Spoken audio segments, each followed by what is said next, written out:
Hi welcome back to Milana's family vlogs. ಎಲ್ಲರೂ ಹೇಗಿದ್ದೀರಾ? ಚೆನ್ನಾಗಿದ್ದೀರಾ ಅಂತ ಅಂದ್ಕೊಂಡಿದ್ದೀನಿ. ಇವತ್ತಿನ ವ್ಲಾಗಲ್ಲಿ ನಾನು ನಿಮಗೆ ಸಿಂಪಲಾಗಿ ಮನೆಯಲ್ಲಿ ಯಾವ ಥರ ಫಿಶ್ ಫ್ರೈ ಮಸಾಲಾನ ರೆಡಿ ಮಾಡ್ಕೊಳ್ಬೋದು ಅಂತ ತೋರಿಸ್ಕೊಡ್ತೀನಿ. ಇದು ತುಂಬ ಹೆಲ್ದಿಯಾಗಿರುತ್ತೆ, ಹಾಗೆ ಟೇಸ್ಟಿಯಾಗಿರುತ್ತೆ. ಬನ್ನಿ ಹಾಗಾದರೆ ಹೋಗಿ ನೋಡ್ಕೊಂಡು ಬರೋಣ ಹೇಗೆ ರೆಡಿ ಮಾಡೋದು ಅಂತ. ನಾನಿಲ್ಲಿ ಸುಮಾರು 1 kg ಆಗುವಷ್ಟು ಮೀನು ತೊಗೊಂಡಿದ್ದೀನಿ. ಇದು ಬಾಂಗ್ಡಾ ಫಿಶ್. ನೀವು ನಿಮಗೆ ಇಷ್ಟವಾದ ಮೀನನ್ನು ಸೆಲೆಕ್ಟ್ ಮಾಡ್ಕೊಳ್ಬೋದು. ಆದರೆ ಮಸಾಲ ನಾನು ಎಲ್ಲದಕ್ಕೂ ಒಂದೇ ಥರ ಪ್ರಿಪೇರ್ ಮಾಡೋದು. ಹಾಗೆಯೇ ಕಮೆಂಟ್ ಸೆಕ್ಷನಲ್ಲಿ ತಿಳಿಸಿ ನಿಮಗೆ ಇಷ್ಟವಾದ ಫಿಶ್ ಯಾವುದು ಅಂತ. ಸೊ ಇದೆಲ್ಲ ಕ್ಲೀನ್ ಮಾಡಿ ಇಟ್ಕೊಂಡಿದ್ದೀನಿ. ಇವಾಗ ನಾನು ಇದಕ್ಕೆ ಮೇಲ್ಗಡೆಯಿಂದ ಚಿಕ್ಕದಾಗಿ ಕಟ್ ಮಾಡ್ಕೊಳ್ತಿದ್ದೀನಿ. ಯಾಕಂದರೆ ಇದು ಮಸಾಲ ಚೆನ್ನಾಗಿ ಅದಕ್ಕೆ ಹಿಡ್ಕೊಳ್ಳಿ ಅಂತ. ಟೇಸ್ಟ್ ಕೂಡ ತುಂಬ ಚೆನ್ನಾಗಿ ಬರುತ್ತೆ ಮಸಾಲ ಚೆನ್ನಾಗಿ ಹಿಡ್ಕೊಂಡ್ರೆ. ಸೊ ಆದ್ದರಿಂದ ಎಲ್ಲ ಅದರ ಮೇಲೆ ಹೀಗೆ ನಾನು ಸ್ವಲ್ಪ ಚಿಕ್ಕ ಚಿಕ್ಕದಾಗಿ ಕಟ್ ಮಾಡ್ತಾ ಇದ್ದೀನಿ. ಎಲ್ಲ ಫಿಶ್ ಕೂಡ ಹೀಗೆ ಮಾಡ್ಕೊಳ್ತಾ ಇದ್ದೀನಿ. ಸೊ ಇವಾಗ ಎಲ್ಲ ಕಟ್ ಮಾಡಿ ರೆಡಿ ಆಗಿದೆ. ಇವಾಗ ಮಸಾಲಕ್ಕೆ ಬೇಕಾದಂಥ ಪದಾರ್ಥಗಳನ್ನು ರೆಡಿ ಮಾಡ್ಕೊಳ್ಳೋಣ. ಇಲ್ಲಿ ಸ್ವಲ್ಪ ನಾನು ಖಾರ ಮೆಣಸು ತೊಗೊಂಡಿದ್ದೀನಿ, ಸ್ವಲ್ಪ ಬ್ಯಾಡಗಿ ಮೆಣಸು ತೊಗೊಂಡಿದ್ದೀನಿ, ಹಾಗೆಯೇ ಬೆಳ್ಳುಳ್ಳಿ, ಶುಂಠಿ ತೊಗೊಂಡಿದ್ದೀನಿ. ಇದು ಹುಳಿ, ನೀವು ಯಾವ ಹುಳಿ ಯೂಸ್ ಮಾಡ್ತೀರೋ ಅದನ್ನು ಯೂಸ್ ಮಾಡ್ಬೋದು. ನಾನಿಲ್ಲಿ ಉಂಡೆ ಹುಳಿ ಅಂದರೆ ವಾಟೆ ಹುಳಿ ತೊಗೊಂಡಿದ್ದೀನಿ. ಸೊ ಇದು ಕಾಳು ಮೆಣಸು ಸ್ವಲ್ಪ ತೊಗೊಂಡಿದ್ದೀನಿ. ಇದು ಖಾರ ಚೆನ್ನಾಗಿರುತ್ತೆ, ಹಾಗೆಯೇ ಟೇಸ್ಟ್ ಕೂಡ ತುಂಬ ಚೆನ್ನಾಗಿ ಬರುತ್ತೆ ಕಾಳು ಮೆಣಸು ಯೂಸ್ ಮಾಡಿದರೆ ಅಂತ. ಸೊ ಇದನ್ನೆಲ್ಲ ನಾನು ಇವಾಗ ಒಂದು ಮಿಕ್ಸಿ ಜಾರಿಗೆ ಹಾಕ್ಕೊಳ್ತಾ ಇದ್ದೀನಿ ಒಂದೊಂದಾಗಿ. ನೀವು ಖಾರಕ್ಕೆ ಮೆಣಸು ಬೇಕಾದಷ್ಟು ಯೂಸ್ ಮಾಡ್ಕೊಳ್ಬೋದು. ಯಾಕೆಂದರೆ ನಾನು ಸ್ವಲ್ಪ ಜಾಸ್ತಿನೇ ಯೂಸ್ ಮಾಡ್ತೀನಿ, ಯಾಕಂದರೆ ಸ್ವಲ್ಪ ನಾನು ಖಾರ ಜಾಸ್ತಿ ತಿಂತೀನಿ, ಅದಕ್ಕೋಸ್ಕರ. ಸೊ ಇಲ್ಲಿ ಎಲ್ಲ ಐಟಮನ್ನು ನಾನು ಇವಾಗ ಮಿಕ್ಸಿ ಜಾರಿಗೆ ಹಾಕ್ಕೊಳ್ತಾ ಇದ್ದೀನಿ. ಇದಾದಮೇಲೆ ಇದಕ್ಕೆ ಸ್ವಲ್ಪ ಅರಿಶಿಣ ಹಾಕ್ಕೊಳ್ತಾ ಇದ್ದೀನಿ. ಅರಿಶಿಣ ನಾವು ಹಾಕಲೇಬೇಕು, ಯಾಕೆಂದರೆ ಇಲ್ಲಾಂದರೆ ಸ್ಮೆಲ್ ಬರುತ್ತೆ. ಅರಿಶಿಣ ನಾವು ಸ್ವಲ್ಪ ಜಾಸ್ತಿ ಹಾಕ್ಕೋಬೇಕಂದ್ರೆ ನಾರ್ಮಲ್ ನಾವು ಯೂಸ್ ಮಾಡೋದಕ್ಕಿಂತ ಸ್ವಲ್ಪ ಜಾಸ್ತಿ ಹಾಕ್ಕೊಳ್ಬೇಕು. ಇವಾಗ ಸ್ವಲ್ಪ ಉಪ್ಪು ಹಾಕ್ಕೊಳ್ತಾ ಇದ್ದೀನಿ ರುಚಿಗೆ ತಕ್ಕಷ್ಟು.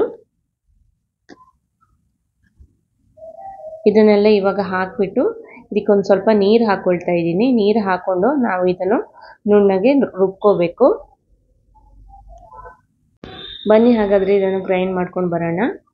ನೀವೇನಾದರೂ ನಾನ್ ವೆಜಿಟೇರಿಯನ್ ಆಗಿದ್ದರೆ ಚಿಕನ್ಗಿಂತ ಫಿಶ್ ತುಂಬ ಒಳ್ಳೆಯ ಒಂದು ಆಪ್ಷನ್ ಅಂತ ಹೇಳ್ಬೋದು. ಸೊ ಇದರಿಂದ ಹೆಲ್ತ್ ಕೂಡ ತುಂಬ ಚೆನ್ನಾಗಿರುತ್ತೆ. ಯಾಕೆಂದರೆ ಚಿಕನ್ ನಿಮಗೆಲ್ಲರಿಗೂ ಗೊತ್ತೇ ಇದೆ, ಆದಷ್ಟು ಬೇಗ ಬೆಳೀಲಿಕ್ಕೋಸ್ಕರ ಅದಕ್ಕೆ ಹಾಕುವಂಥ ಫುಡ್ಡು ಹಾಗೆ ಕೊಡೋ ಮೆಡಿಸಿನ್ ಎಲ್ಲ ಇಂಡೈರೆಕ್ಟಾಗಿ ನಮ್ಮ ಹೆಲ್ತ್ಗೂ ಕೂಡ ಎಫೆಕ್ಟ್ ಆಗೇ ಆಗುತ್ತೆ. ಬನ್ನಿ ಇವಾಗ ಮಸಾಲ ರೆಡಿಯಾಗಿದೆ. ಇವಾಗ ನಾವು ಇದನ್ನು ಚೆನ್ನಾಗಿ ಫಿಶ್ ಮೇಲೆ ಅಪ್ಲೈ ಮಾಡಬೇಕು. ಒಂದೊಂದಾಗಿ ನೀಟಾಗಿ ಎಲ್ಲ ಫಿಶ್ಗೂ ಕೂಡ ಅಪ್ಲೈ ಮಾಡ್ತಾ ಬರೋಣ. ಕೈಯಿಂದಲೇ ನಾನು ಹಾಕ್ಕೊಳ್ತಾ ಇದ್ದೀನಿ, ಸೊ ಚೆನ್ನಾಗಿ ಸ್ಪ್ರೆಡ್ ಆಗಲಿ ಅಂತ ಹೇಳಿಬಿಟ್ಟು. ಹೀಗೆ ನಾವು ಅಪ್ಲೈ ಮಾಡಿ ಆದಮೇಲೆ ಆವಾಗನೇ ನಾವು ಫ್ರೈ ಮಾಡೋದಕ್ಕಾಗಲ್ಲ, ಯಾಕೆಂದರೆ ಫ್ರೈ ಮಾಡಿದರೆ ಅದರ ಟೇಸ್ಟ್ ಕೂಡ ಇರಲ್ಲ, ಸ್ವಲ್ಪ ಸಪ್ಪಗಾಗಿರುತ್ತೆ. ಅದಕ್ಕೋಸ್ಕರ ಮಸಾಲೆ ಎಲ್ಲ ಹಾಕಿಬಿಟ್ಟು ಅಟ್ಲೀಸ್ಟ್ ಅರ್ಧ ಗಂಟೆಯಿಂದ 1 hour ಆದರೂ ನಾವು ವೆಯ್ಟ್ ಮಾಡಬೇಕು.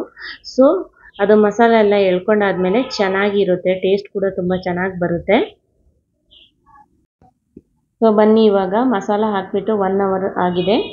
ಇವಾಗ ನಾವು ಇದನ್ನು ಫ್ರೈ ಮಾಡ್ಕೊಳ್ಳೋಣ. ನಾನಿಲ್ಲಿ ಒಂದು ಫ್ರೈ ಪ್ಯಾನ್ ಇಟ್ಬಿಟ್ಟು ಬಿಸಿ ಆಗಕ್ಕೆ ಇಟ್ಟಿದ್ದೀನಿ. ಇದಕ್ಕೆ ಸ್ವಲ್ಪ ಎಣ್ಣೆ ಹಾಕ್ಕೊಳ್ತಾ ಇದ್ದೀನಿ. ನಾನಿಲ್ಲಿ ಕೋಕೋನಟ್ ಆಯಿಲ್ ಹಾಕ್ಕೊಳ್ತಾ ಇದ್ದೀನಿ. ನೀವು ನಿಮ್ಮ ಮನೇಲಿ ಯಾವುದು ಯೂಸ್ ಮಾಡ್ತೀರೋ ಅದನ್ನು ಯೂಸ್ ಮಾಡ್ಬೋದು. ಬನ್ನಿ ಇವಾಗ ಒಂದೊಂದಾಗಿ ಮೀನನ್ನು ಹಾಕ್ಕೊಳ್ಳೋಣ.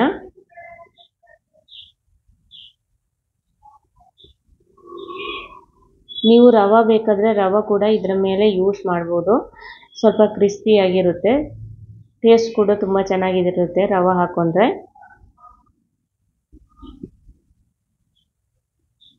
ಇವಾಗ ಇದನ್ನು ಇನ್ನೊಂದು ಸೈಡ್ ಇದಕ್ಕೆ ಉಲ್ಟಾ ಹಾಕ್ಕೊಳ್ತಾ ಇದ್ದೀನಿ.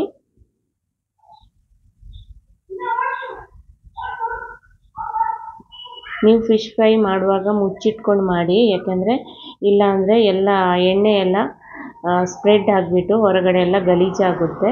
ಅದಕ್ಕೋಸ್ಕರ ಮುಚ್ಚಿಡ್ತಾ ಇದ್ದೀನಿ ನಾನಿಲ್ಲಿ.